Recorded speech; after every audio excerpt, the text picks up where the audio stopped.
activism? Are we being unfair to a certain sector? Are we being unfair to police? Are we being unfair to ourselves? What are some of the conversations that go on that perhaps you think are solutions that could have been picked by government and have not been picked? What are some of the conversations that you happen to encounter and you feel like, if we took a different approach, then perhaps this would be a game of the past? First, let me commend the NPS with us here today, because I am a firm believer that police deserve mental health services.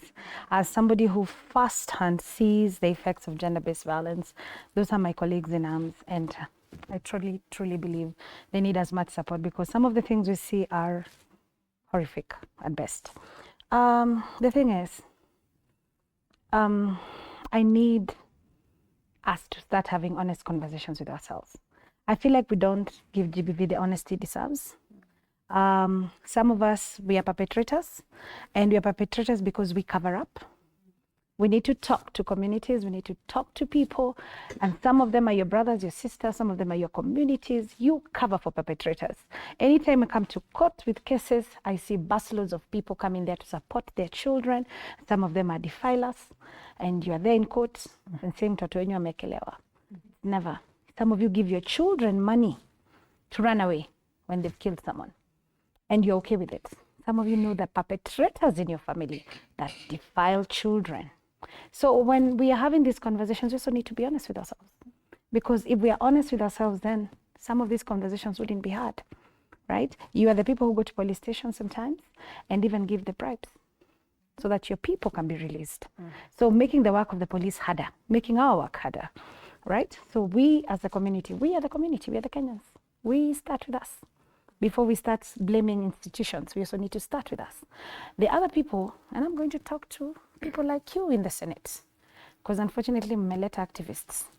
So me, I speak truth to power. You are the people with the solutions. You can't say that policies are not being implemented. You have the power, we don't. You need to move. Why aren't policies being implemented? What do you mean? They need to be implemented. You have the power, you have the authority. Call people. I've been to Senate and nothing happened for a murder case of a child. The 8-year-old girl that was murdered in Kayole, I stood before the floor of the Senate. Nothing. That case never went anywhere.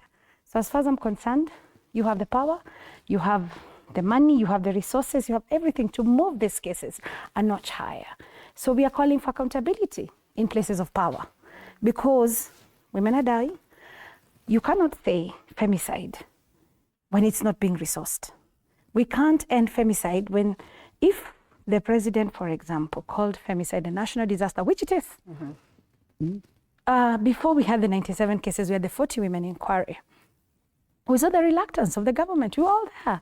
You know, these things, we are witnesses to when processes are circumvented.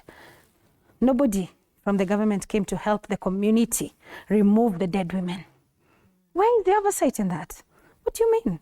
You know, we need to be honest. That's what I'm saying. We all need to have honest conversations. Where was the oversight from the government? These community people that helped remove the bodies. Last week, one of them was arrested on charges of removing the what? So I need us, again, this government owes the women of Kenya safety. We need to walk in safety. We need to have safety. The government can't just say we gave 100 million. What was the 100 million for? Was it given to safe houses? I ran safe houses. I didn't get money. What was this money for? How was it going to be distributed? Who is it being distributed to? All right? How is this money going to change? How are we amplifying? We just need, because the minute we name, we shame, we tame.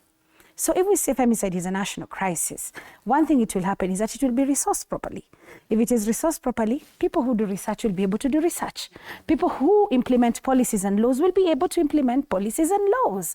And then we will be able to have actual facts and figures.